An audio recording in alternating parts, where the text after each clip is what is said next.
ये पद है, आप ये नहीं है। आप न किसी के पति हो, न भाई हो, न बंधु हो, कुछ नहीं हो। ये सब एक पद है और ये पद जाने वाले हैं। क्या ये मिलते हैं और जाने के लिए। अब मिलने में और जाने में आपने उनके साथ कैसा जिया, ईमानदारी से जिया तो मुक्ति, बेईमानी से जिया तो बंधन। बस इतनी सी बात है। अभी तक मैंने नौकरी को प्रायोरिटी दी थी, परिवार को नहीं दी थी। मैं परिवार में अगर कुछ होता तो उसको छोड़ के नौकरी को पहले करता था। अब रिटायर अब हुआ हूँ तो अब पता नहीं आगे कैसे।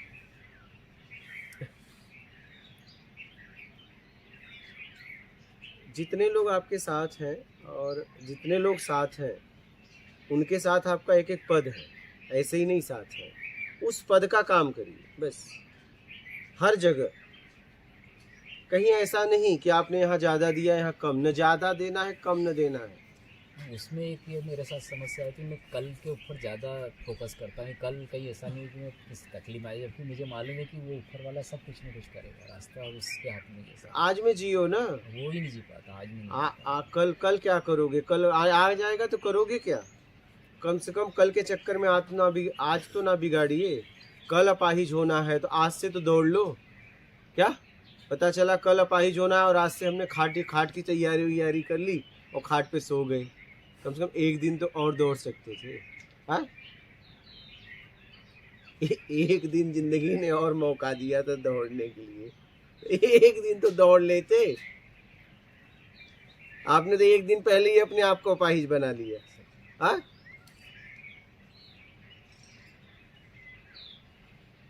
अब पता चला कि नहीं, सुबह हुई और अपाहिज नहीं हो पाए।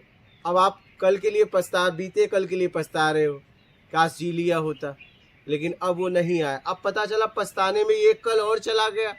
क्या यही होता है हमारे साथ, यही हो रहा है। इसलिए जी लो। क्या बीते कल को भी छोड़ दो, आने वाले कल को भी छोड़ दो, आज में जीना चालू करो।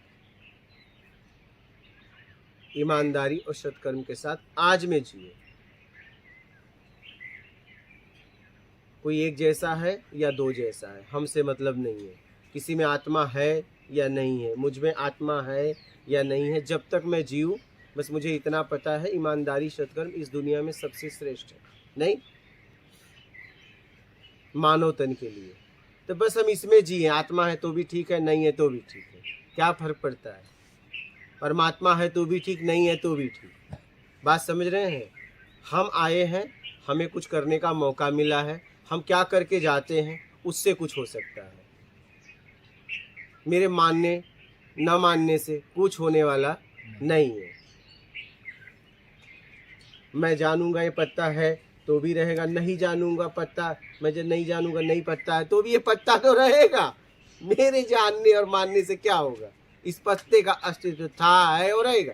हाँ, नहीं, बस ये बदलता रहेगा रूप में, ये रूप में बदलता रहेगा। मैं इसे अलग अलग नाम देता रहूंगा। अभी मैं पत्ता दे रहा हूँ, जलाने के बाद राख कहूंगा, लेकिन है वही पत्ता। हमने रूप की वजह से उसके पत्ते का नाम दिया था, लेकिन वो अभी का अभी पड़ा है, बस रूप अलग है। इसलिए हमारे मानने से, हमारे जानने से कुछ नहीं होने वाला है, कुछ नहीं। आप समझ रहे हैं? कुछ नहीं होने वाला है।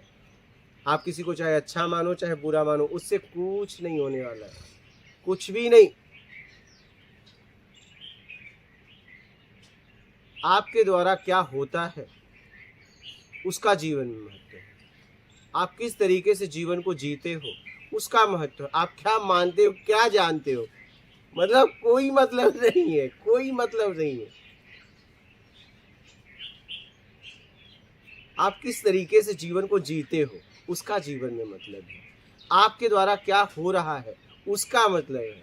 आप क्या मानते हो, क्या जानते हो, ये सब ढोना है। और हमारे मानने, हमारे जानने से कुछ होने वाला नहीं। आप समझ रहे हैं? एक पेड़ है, मैं इसके बारे में जानूं या मानूं कुछ नहीं, वो पेड़ था, है तो रहेगा, बस वो बदलता रहेगा। क्या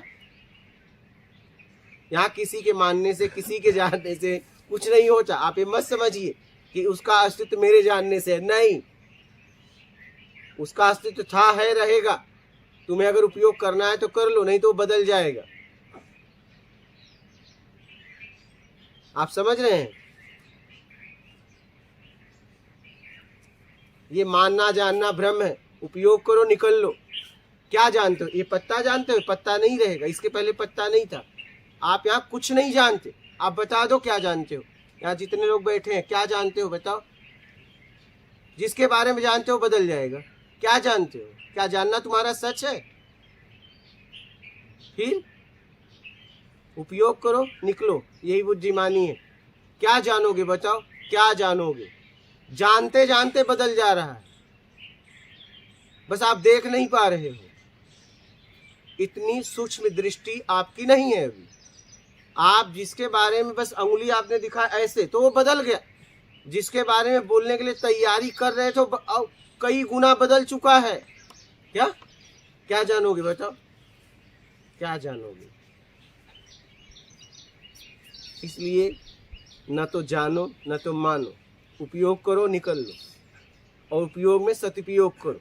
सदुपयोग करने वालों को मुक्ति मिलती है, दुरुपयोग करने वाले को बंधन। बस इतनी सी बात है। हमारे आपके जानने और मानने से कुछ होने वाला इस धरती पे नहीं है। आप समझ रहे हैं?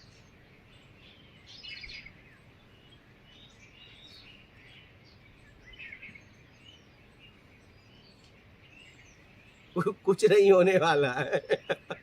इसलिए जिंदगी मिली है, आराम से जियो, ईमानदारी सत्कर्म के साथ। मैं नहीं मानता, अच्छा क्या हो जाएगा? और तुम मान लोगे तो क्या हो जाएगा? कुछ नहीं होने वाला है, कुछ नहीं। ये भ्रम है हमारा।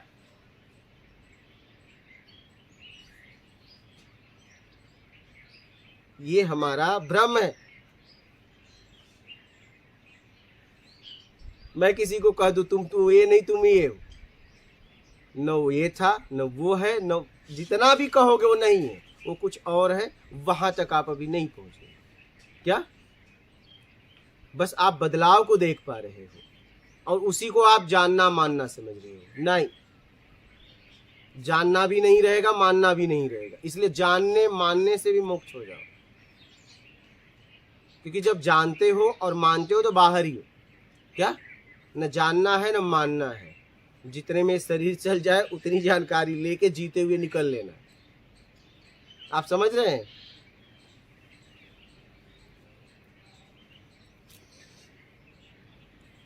बोलिए। यानी ये उपयोग करके निकल जाओ तो किस तरह से निकले? सदुपयोग करके किसी वस्तु का उपयोग करोगे किसी की जीव के साथ, तो ऐसा करिए कि वो भी प्रसन्न, आप भी प्रसन्न। यही मुक्ति है।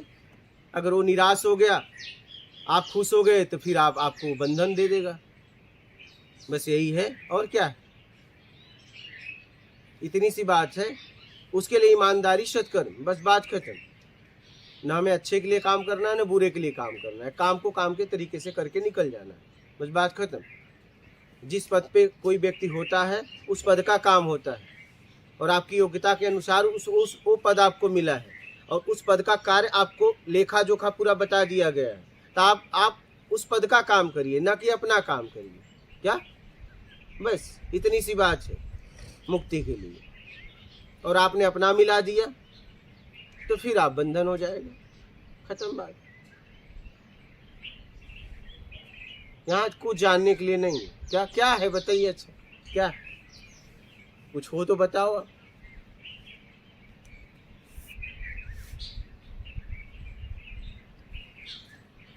कुछ ऐसा है क्या कि जिसे आप जान लेंगे वो सदैव रहेगा?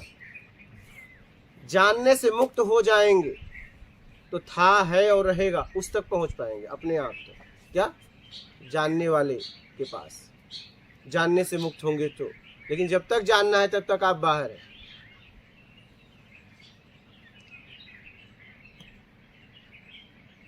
इसलिए न तो जानो न तो मानने की जरूरत है। क्या? कोई जरूरत नहीं है। उपयोग करो, निकल लो। अब मुझे ये सीखना है कि इस वस्तु का किस तरीके से उपयोग करना है, बस खत्म। इस संसार में दो तरह के लोग होते हैं, एक सीखने वाला, एक सिखाने वाला। क्या? हाँ, ये प्रकृति पूरा विद्यालय है।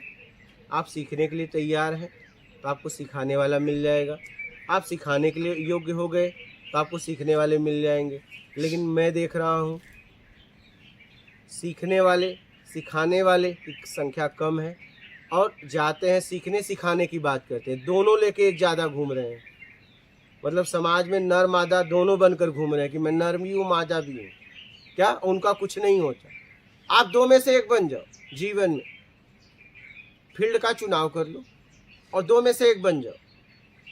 जैसे विद्यालय में आपने एडमिशन दो लोगों का होता है, एक विद्यार्थी का, एक शिक्षक का। क्या आपने विद्यार्थी का एडमिशन करा लिया तो कौन शिक्षक आपके पास आएगा? विद्यालय तय करेगी, आप नहीं तय करोगे। क्या वैसे ही प्रकृति में जब आप एडमिशन लेते हो कि मैं सीखना है तो सिखाने वाले आ जाते हैं, ठीक।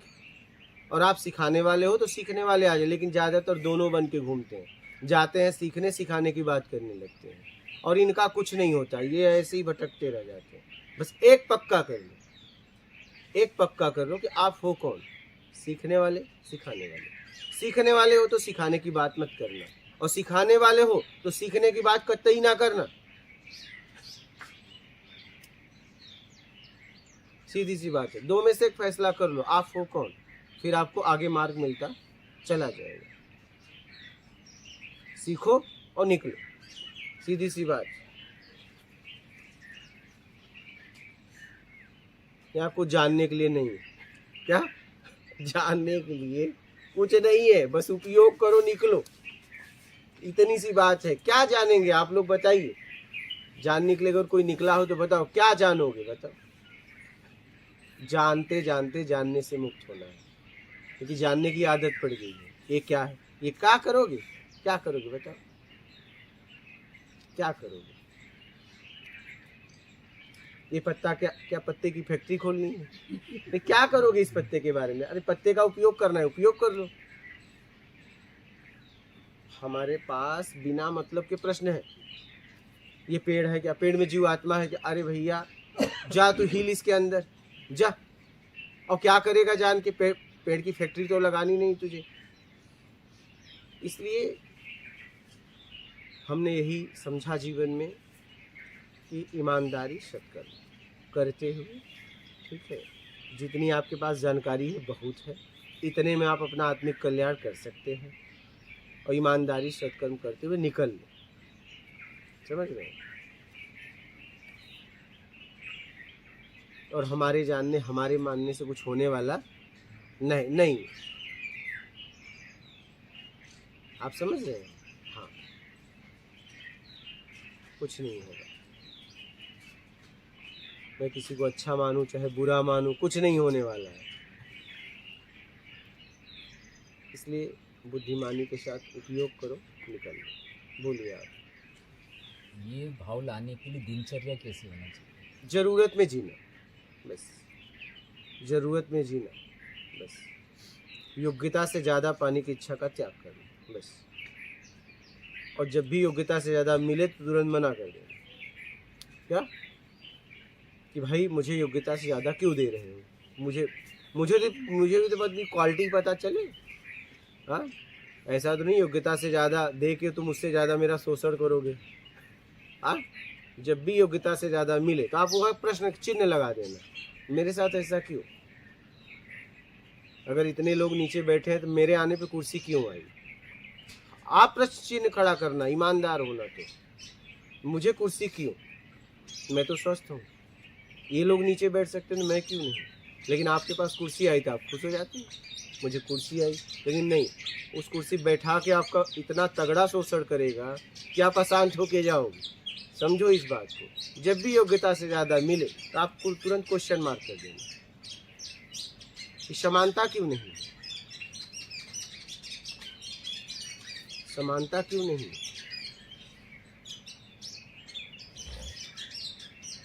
मेरे में क्या है बताओ, मैं भी तो जानूं।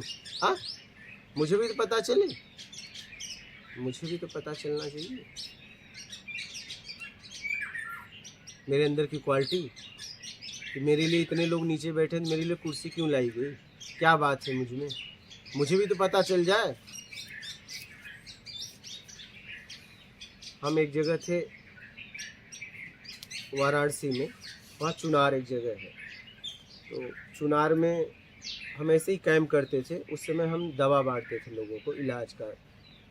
तो जिसके शादी का हॉल रहता है ना, तो उन्होंने उसमें मुझे जगह दे दी थी। हम ऐसे थे, तो एक मास्टर जी थे, उनके लिए कुर्सी दे दिया था। कुर्सी भी उन्हीं लोगों की, क्या घुमा फिरा के सब उन्हीं, व्यवस्था सब उनकी। तो वो पोस्ट ऑफिस में थे, सरकारी नौकरी में। वो अपने मित्रों को लेके आ गए। अब उनके मित्र आए, सब नीचे बैठे थे। मास्टर जी ऊपर बैठे थे। वो इसलिए बैठे थे, उनको घुटने में प्रॉब्लम थी। तो वो लोग उधर खड़े हो गए, कुछ देर खड़े हुए, कुछ देर खड़े हुए। बोला बैठिए। हम उन लोगों से बात कर रहे थे। बोला क्या हुआ, बैठो। अच्छा, कुर्सी चाहिए क्या? बोले हाँ। बोला कुर्सी चाहिए ना? नहीं मिलेगी, बैठना है बैठो, नहीं निकल लो। क्या आप समझ रहे हैं? वो जहाँ पे रुका था वही वो मालिक भी था, उसके दोस्त थे, सब चले गए। क्या मैं अपने जीवन में इतना ईमानदार रहा, सब चले गए। हम क्या, अगर आपको बैठना है तो नीचे बैठो, नहीं जा सकते।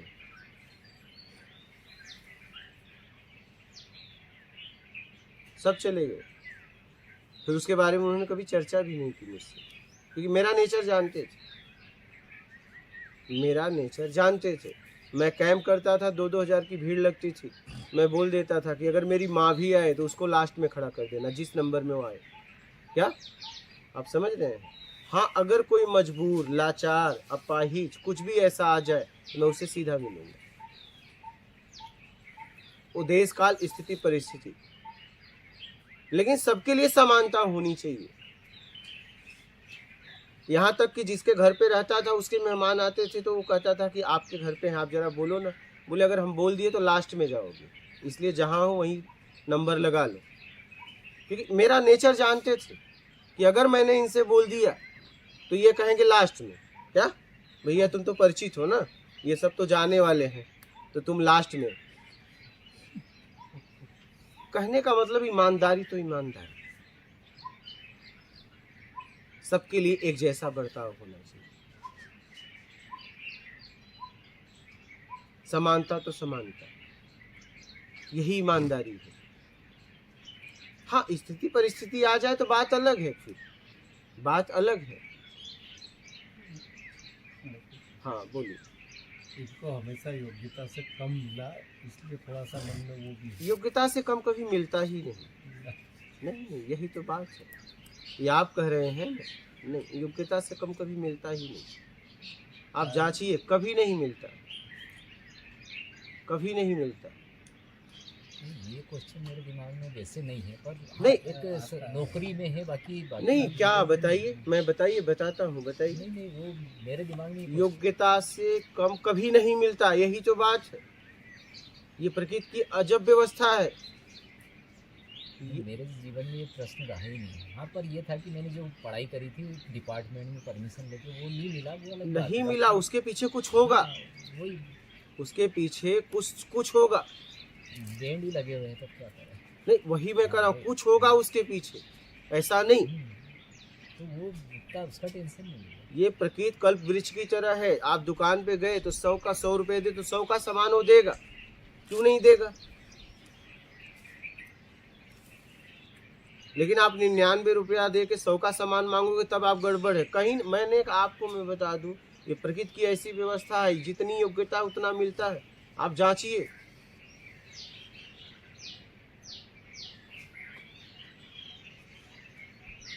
शिकायत है तो इसका मतलब कहीं न कहीं समझ में गड़बड़ी है। आप उसे गहराई से समझिए।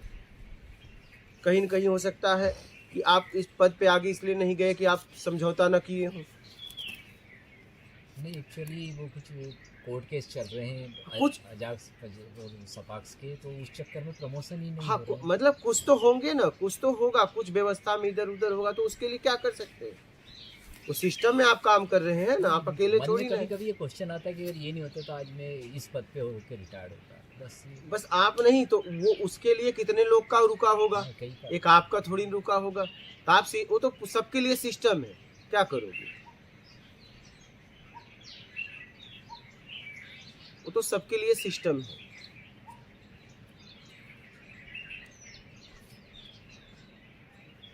और बोलिए, कोई प्रश्न है आपका तो? बस एक प्रश्न और है कि मैं 2 साल से वैसे गीता जी, महाभारत, पुराण, रामायण भी पढ़ता हूँ। मेरे को समझ नहीं आती, फिर भी मैं रोज़ पढ़ता हूँ। अच्छा, तो सही कर रहा हूँ या गलत? नहीं, समझ में नहीं आ रहा है तो पढ़ने की क्या ज़रूरत है? समझ में आना चाहिए। गीता का मतलब सीधा सीधा है। गीता गीता कहिए, त्याग त्याग निकलने लगा है। अपनी बुराइयों का त्याग कर देना गीता है। रामायण का मतलब रामचरितमानस, राम का चरित्र अपने अपने जीवन में उतारते हो तो रामायण का मतलब है। पढ़ के यही समझना है, बिना पढ़े भी यही समझना है। क्या पढ़ के आखिरी में यही आना है? क्या गीता पढ़ोगे तो आखिरी में अपनी बुराइयों का त्याग कर देना गीता है। और रामचरितमानस, राम का चरित्र अपने जीवन में उतार लो। उन्होंने कमज़ोर की हमेशा मदद की, उन्हें योग्य बनाया, फिर उनसे मदद लेके धर्म की स्थापना की। पहले उन्हें कमज़ोर को उठाया, फिर उनसे सहायता लिया, समाज हित के लिए काम किया। तो आप भी ऐसा करो, तब रामायण का मतलब है। अब या तो पढ़ के समझो या तो बिना पढ़े समझ लो। जितना समय आप पढ़ने में दे रहे हो उतना समय जाके सत्कर्म में लगा दो, क्योंकि अब तो समझ में आ गई ना, तो पढ़ के क्या मतलब? अब तो बात समझ में आ गई क्या करना है, तो करना चालू कर दो। करने से बदलाव होगा, करने से बदलाव होगा, पढ़ने से नहीं। क्या? हाँ, रोज पढ़ने से कुछ नहीं होगा। आप एक ही बार पढ़ के समझ लो और समझ के करने लगो। समझ गए? करने से कुछ होगा, पढ़ने से नहीं। ठीक है, पढ़ लिए, एक बार पढ़ लिए बहुत है, 2 बार भी पढ़ लिए बहुत है।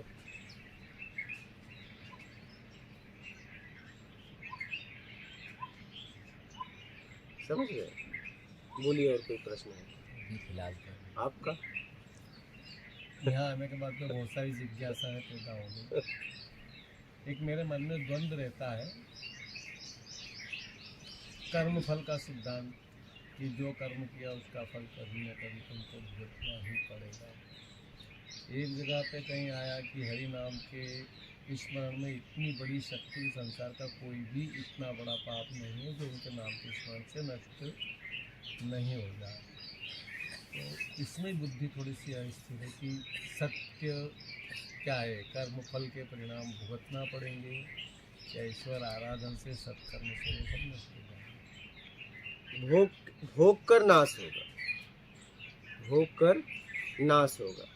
हरि भजन से ये होता है कि जैसे चीड़ फाड़ करते हुए एक इंजेक्शन मार देता है, काट तो रहा है लेकिन दर्द नहीं हो रहा है। भोगने की क्षमता मिल जाएगी, क्या एक सहायता मिल जाएगा, बस मजबूत हो जाओगे। और इंजेक्शन नहीं लगेगा तो चिल्लाता है आदमी, कई लोग पकड़ते हैं, लेकिन एक इंजेक्शन मार देता है, पूरा काट पीट के सब निकाल देता है कचरा और सिलाई कर देता है, वो हंसता का हंसता रहता है। बस यही हरि भजन का फायदा है। लेकिन कटेगा, सिलाई भी होगी, बस वो इंजेक्शन हरि भजन का लग जाएगा, लगा दोगे तो पीड़ा नहीं होगी, पीड़ा झेलने की क्षमता मिल जाएगी। जब कुछ ऐसे कर्म किए तब उसके फल का ज्ञान नहीं था। हाँ, जब ऐसे कर्म किए कुछ तो उनके फल का ज्ञान नहीं था। जब ज्ञान की बुद्धि आई तो उन कर्म के फल को भोगने के भय से मन व्याकुल होता। जब परिणाम का तो वो नहीं था, लेकिन कर्म तो गलत था, ये तो पता था। हाँ, ये नहीं पता भोगू, तब उसका आभास भी नहीं था कि हम गलत कर रहे हैं। इतना तो पता होगा, नहीं तो गलत नहीं होता, तो उसका पछतावा भी नहीं होगा। उस समय बुद्धि काम नहीं कर रही थी कि ये गलत है। हम जब कर आप रहे थे तब हमको लग जवानी रहती है तो होता है बचा लेंगे। बात यह है क्योंकि सेटिंग कराने वाले भी लोग बैठे हैं, राम को लेके बैठे हैं, बोले आओ हम बचा लेंगे। उन्होंने वो बचाते तो अपने पिता को बचाते। दशरथ साधारण पिता का श्राप था, श्रवण के पिता का, जाओ मैं पुत्र वियोग में जैसे तड़प के मर रहा हूँ वैसे तुम भी मरोगे, क्या बचा पाए क्या? आप बोलिए। जब वो अपने पिता को नहीं बचाए तो आपको बचाएंगे क्या? पुत्र वियोग में तड़प तड़प के मरे। अभिमन्यु, कृष्ण के सामने अभिमन्यु मारे गए ना, कुछ कर पाए कृष्ण? बोलिए। जिसके साथ कृष्ण थे उसको भी देश निकाला हो गया, बोलिए।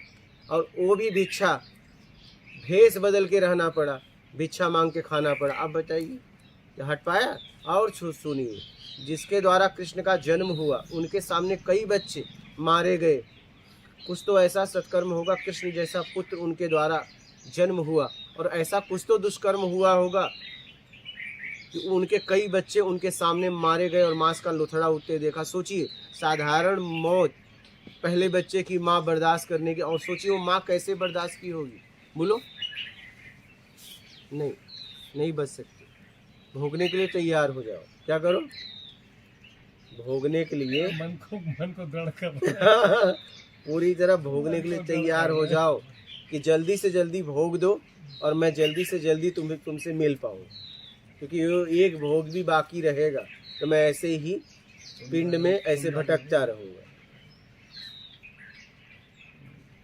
एक निवेदन था कि जैसे अध्ययन की बात है, हम लोग बहुत डिस्कस तो एक आलस्य और निद्रा अध्ययन में, ध्यान में बहुत बड़ा व्यवधान बनती है। देखिए, आपको कितनी आलस आए, फोन आए कि आपका लड़का गिर गया, तो उस समय क्या करोगे? बस आलस में आलसी तब समझो कि जब व्यक्ति एक हफ्ते तक सोया रहे और भोजन के लिए भी ना उठे और मल मूत्र भी चड्ढी पे कर दे, तब मैं उस व्यक्ति को आलसी कर सकता हूँ। ऐसा व्यक्ति मिला जीवन में? अपनी ज़रूरत की सब पूर्ति कर रहे हो और करो मुझे आलस सता रही है, ऐसा कुछ नहीं है। आप लापरवाह व्यक्ति हो। क्या हो? आप लापरवाह, आलसी नहीं। आलसी व्यक्ति तो भोजन के लिए भी नहीं उठेगा, उसे खोल के डालना पड़ेगा। क्या? कुछ अध्ययन करने गए या कुछ, जैसे अभी भी आपसे अध्यात्म समझा, आपने जरूरी नहीं समझा, बस आंखें लापरवाही, आपने जरूरी नहीं समझा। जिस दिन आप जरूरी समझ लेंगे ना, आपको कितनी भी निद्रा सताए, पता चले कि आपका लड़का या आपका कुछ जिसे आप खास समझते थे गिर गया कुएं में, क्या करोगे? कहोगे मैं सुबह तक आऊँगा? बोलिए। मैं कह रहा हूँ 2 दिन बाद भी सो रहे होंगे। 2 दिन से आप नहीं सोए और गए बिस्तर पे और पता चला कि आपका कोई भी घर का कुएं में गिर गया, क्या करोगे? चलो अच्छा सुबह निकाल लेंगे। बोलिए। जरूरी नहीं समझते हैं। जरूरी आपने इसे समझा, वो जरूरी नहीं है तो हम सो जाते। बात ये, जरूरी क्या जीवन में, वो करने हम निकल जाते। एक स्वाभिमान और घमंड की अंतर की गणना करते रहता हूँ, पर फिर भी कहीं ना कहीं कुछ कोई अपमानित करते हैं कहीं पे, तो 10 बार क्षम्य होने के बाद भी कभी न कभी भी उसका विद्रोह करने की वो हो जाता है। उन्हें उचित तरीके से जवाब दो। गालियाँ तो हमें भी लोग देते हैं, उचित तरीके से जवाब हम देने का बस प्रयास अपना करते काम हैं। करो। क्या? मैं सोचता हूँ उसमें नहीं उलझो, पर क्या मालूम क्यों वापस संसार में, जैसे अभी निवृत्ति का सोचा था कि सेवानिवृत्ति के बाद निवृत्ति मार्ग कर दूंगा, पर वो संभव ही नहीं हो पा रहा। गृहस्थ के साथ में रह के ये सब करना, फिर जैसे कुछ सामाजिक गतिविधियों, राजनीतिक गतिविधियों में थे, उनसे हम जैसे निवृत्ति की सोचते कहीं ना कहीं वापस उसमें बुला लिया जाए। वो एक बड़ी समस्या है। नहीं, आप देखिए, अब तो मैं यही कहूँगा कि आप लोग को तो अच्छा जीवन में मौका मिला है, अब तो आप पूरी तरह आत्मिक कल्याण में लग जाओ। पर इतना लेट मिला कि आप बैठने में परेशानी है, घुटने दुख रहे, ठीक है, पीठ दुख रही मत है। बैठिए। अब सेवा तो कर ही सकते हैं, सत्कर्म कर सकते हैं ना, मत बैठिए। बैठने की जरूरत नहीं है, अब दौड़ने की जरूरत है। जितना हो सके जरूरतमंद की सेवा करो। हाँ, एक जैसे अभी मैंने इनको रास्ते में बताया था, कंचन तजना सरल है, सरल नाली का नेह, मान बढ़ाई ईर्ष्या दुष्कर तजना ही है, तो वो हमारे लिए भी दुष्कर होता है और उसको हम जानते हुए भी नहीं छोड़ पा रहे। जहाँ मान मिला वहाँ जा रहे हैं, जहाँ सम्मान मिला वहाँ जा रहे हैं, जहाँ खुशी से कुछ बात का द्वेष भी है मन में, तो उससे निवृत्ति नहीं हो रही मन की। किस प्रकार से करें? ईमानदारी सत्कर्म अपना लो और योग्यता से ज़्यादा पाने की इच्छा का त्याग करो, सब छूट जाएगा। सब छूट जाएगा, आपको छोड़ना भी नहीं पड़ेगा। लेकिन जब तक योग्यता से ज़्यादा चाहिए, आप छोड़ नहीं पाओगे। नहीं नहीं, वो आएगा ही आएगा और आपको गिराएगा, आपको घुटन देगा, अशांति देगा, पीड़ा देगा। आप भयभीत रहेंगे अपने आप से ही, अपने आप से ही। मान की इच्छा छोड़ना है तो योग्यता से ज्यादा पाने की इच्छा का त्याग कर दो, बस बात खत्म। एक दान का क्या मालूम क्यों प्रदर्शन हो ही जाता है। कोई बात नहीं, प्रदर्शन किस भाव से कर रहे हैं? क्या प्रदर्शन इसलिए कर रहे हैं कि लोग और दान दें, या प्रदर्शन इसलिए कर रहे हैं कि देखो मैं सबसे ज्यादा दिया? और दान दे। हाँ हाँ, नहीं, और दान दे तो खूब प्रदर्शन करिए। क्या भाई, आपके कर्म करने से और लोग प्रेरणा ले, ठीक है, तो और दिखा के करो, कम से कम और लोग भी तो सहयोग देंगे। तो ये भाव है तब तो आपको ये भाव उठाएगा, ठीक है। और ये भाव है कि मैं दान दे रहा हूँ, मैं देखो सबसे बड़ा हूँ, नहीं, ये भाव गिरा देगा। अगर आप इस भाव से दिखा के कर रहे हैं मैंने तो सुना कि अगर जैसे हमने 2 रुपए दान किए, उस 2 रुपए के दान की आपने प्रशंसा की, आपने प्रशंसित की, तो दान करने का जो फल है वो नष्ट हो जाता है। नहीं, मैंने ऐसा कभी सुना। नहीं, हो ही नहीं सकता, हो ही नहीं सकता। आप बीज बो दो, चाहे 1 से बताओ, चाहे 100 से बताओ, चाहे नहीं बताओ, बीज अगर उगना होगा तो उगेगा। क्या बताने से वो नष्ट नहीं होगा, बताने से। का अहंकार तो नहीं है, पर नहीं, वही मैंने कहा ना कि बता किस भाव से रहे हैं, बता किस भाव से रहे हैं। मायने ये है, भाव विद्युते देवा, भाव में ईश्वर का वास है। कर्म के पहले कर्म के बाद एक भाव बनता है, उससे फल का निर्णय होता है। तो आप किस भाव से बता रहे हैं? क्या इस भाव से बता रहे हैं कि और लोग भी सहयोग देंगे मुझे देखकर, तब तो आपका स्तर उठेगा। समझ रहे हैं? तो बताना बहुत जरूरी है, मानसिकता तो यही होती है। बताना बहुत जरूरी है, बताया ही करें। मानसिकता और अहंकार के बीच में बहुत पतली लकीर है। हाँ, वो एकदम। अपन समझते मानसिकता है, पर वो कहीं ना कहीं थोड़ा सा अहंकार तब है, मैं वही तो कहा, भाव। अगर अहंकार तब है जब आप किसी को नीचा दिखाना चाहते हो, अपने को बड़ा, तो अहंकार आ जाएगा, अहम भाव उठेगा, अहंकार आ जाएगा, प्रतिक्रिया आप दे ही दोगे, ठीक है। तो समझकर जीवन जियो और अपना आत्मिक कल्याण करो। बताओ, मैं तो कह रहा हूँ आप अच्छा, नहीं तो आने वाली पीढ़ी कहेगी सारी मेरे पूर्वज बुरे ही थे क्या? अगर आप अच्छाई को छुपाओगे, भाई वो देखेंगे तभी ना प्रेरणा लेंगे। भाई बालक लोग क्या करते हैं, बंदर की तरह नकल करते हैं। हमारे पूर्वजों ने क्या किया, हम इतिहास क्यों पढ़ते हैं? आज हम अगर इतिहास है, उसी से हमें प्रेरणा लेके आज हम यहाँ बैठ के बात कर रहे हैं। अगर हमारे सामने हमारा इतिहास नहीं होता तो हम कैसे यहाँ तक आते? कहीं न कहीं हमारा इतिहास ही तो निमित्त है। बेस क्या है, आधार क्या है? ठीक है, तरीका आपने पैदा किया, लेकिन आधार बेस कहाँ से मिला? बोलिए, इतिहास से ना। तो आप भी कुछ इतिहास बना के जाइए, आप भी पीढ़ी के लिए कुछ छोड़ के जाइए, जैसे हमारे लिए हमारे पूर्वजों ने छोड़ के गए। तभी आज महापुरुषों की बाड़ियां लेके, महापुरुषों की बात करके, गीता रामायण, इसके लिए किसी ने वेद उपनिषद वेदांत, इसके लिए किसी ने तो मेहनत किया होगा, तभी आज हम उसकी बात कर रहे हैं, रामायण की, गीता की। कुछ तो मेहनत हुआ होगा। तो ऐसे ही आप क्या करके जाते हैं, क्या छोड़ के जाते हैं अपनी पीढ़ी के लिए, क्या दे के जा रहे हैं कि आने वाली पीढ़ी आपके शब्दों के या आपने कुछ बनाया है उसका उपयोग करेगी। भाई आज किसी कहीं न कहीं, चाहे प्रकृति क्या है, चाहे कोई व्यक्ति ने पेड़ लगाया, तभी तो हम इस पेड़ के नीचे आज बैठ के सत्संग कर रहे हैं। बोलिए, तो उस, चाहे वो प्रकृति हो, चाहे कोई व्यक्ति विशेष हो, उसका योगदान है ना। किसी के योगदान का लाभ आज भी लिया जा रहा है क्या? कई 100 साल पहले लगा होगा, ये पता नहीं कोई व्यक्ति लगाया या पता नहीं प्रकृति लगाया, जिसने लगाया, लेकिन कोई न कोई तो निमित्त बना होगा। क्या? कोई न कोई निमित्त बना होगा। इसका बीज अगर यहाँ आया, हो सकता है कोई जानवर ही निमित्त बना हो, खा के मल किया हो, उसमें से निकला कुछ, तो कोई न कोई तो निमित्त बना। हाँ, तो आज कितने 100 साल पहले वो निमित्त बना और आज भी इसका लाभ लिया जा रहा है। तो ऐसा आप भी कुछ करके जाओ, कि आने वाली पीढ़ी उसका सदुपयोग करे। समझ रहे? एक प्रश्न अभी उठा है बात करते करते, नानक नाम जहाज चढ़े से उतरे पार, कलयुग केवल नाम आधारा। आजकल इस पे बड़ा वो हो रहा है कि नाम के ऊपर नाम आधारा, जिसने पूरी तरह कर्म को छोड़ दिया उसके लिए। जैसे वाल्मीकि बैठ गए तो उठे नहीं, जितने भी भक्त हुए ध्रुव पहुंच गए तो फिर उठे ही नहीं जब तक हुआ नहीं।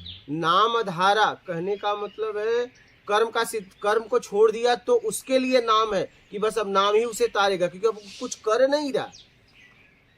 लेकिन अगर आप कर्म भी कर रहे हो तब आपके लिए कर्म का सिद्धांत काम करेगा। वाल्मीकि जी निकल गए, उन्हें राम राम दिए, राम राम नहीं निकला, मरा मरा निकला। तो मरा मरा किसका मंत्र था? क्या उनका था? नारद का? वाल्मीकि का था।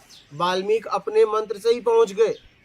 समझना इस बात, क्योंकि मरा मरा मंत्र में भाव था कि तुम इसमें पहुंच जाओगे। बात यहाँ भाव की है, बस कुछ पकड़ा दिया जाता है। अब एक को पूरा छोड़ के निकला, मंत्र पकड़ा दिया गया। लेकिन अर्जुन वहीं छोड़ के जा रहे थे, बोले नहीं रुको, क्योंकि वो कर्म में खड़े थे। क्या? वो कर्म में खड़े थे। और ये वाल्मीकि जी बुरे कर्म छोड़कर जा रहे थे और ये धर्म छोड़कर जा रहे थे।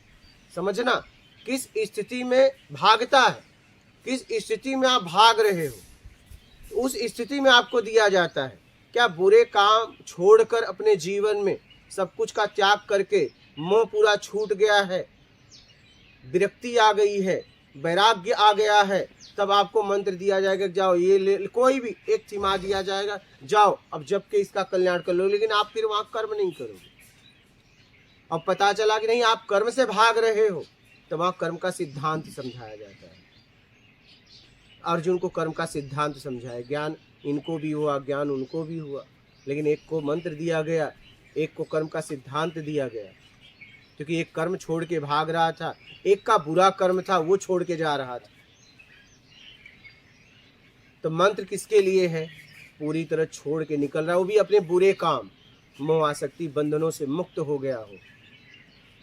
अब कोई अपने कर्म को छोड़ के युद्ध के मैदान से जाए और वो राजा है, तब उसे मंत्र नहीं दिया जाता, उसे कर्म का सिद्धांत बताया जाता है।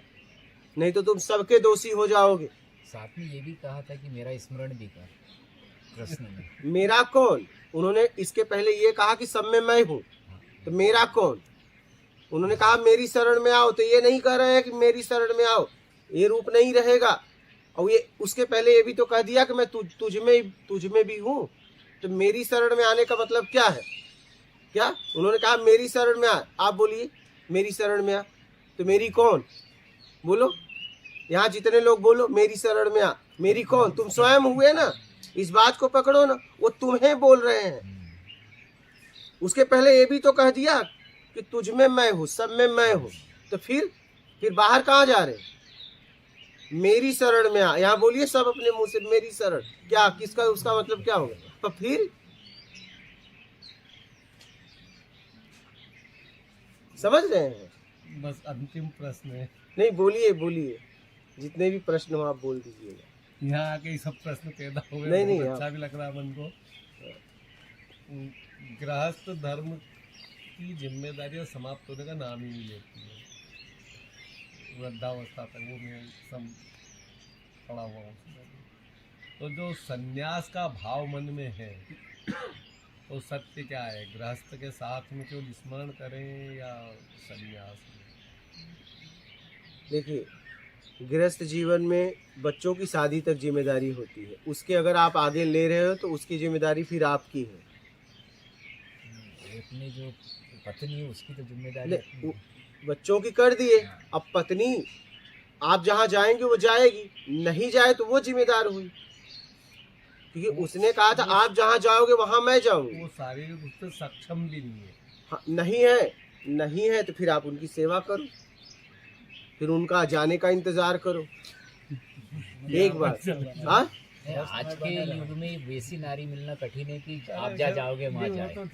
नहीं मिले तो छोड़ दो। परेशानी वो छोड़ दो तो समाज कुछ बोलता है। तो समाज छोड़ो, अब तो आप निकल रहे हो, कहाँ समाज रहा? गृहस्थ का बंधन बहुत कठिन है, बस वही एक संकट है। उसमें मन संशय में है कि जैसे हमने सोचा था और मैंने सोचा था, इनने भी सोचा था कि रिटायरमेंट के बाद में झोला उठा के सबसे निकल पहले लेंगे, नर्मदा परिक्रमा। तीर्थाटन करेंगे, भगवान का तो इस्तेमाल करो ना।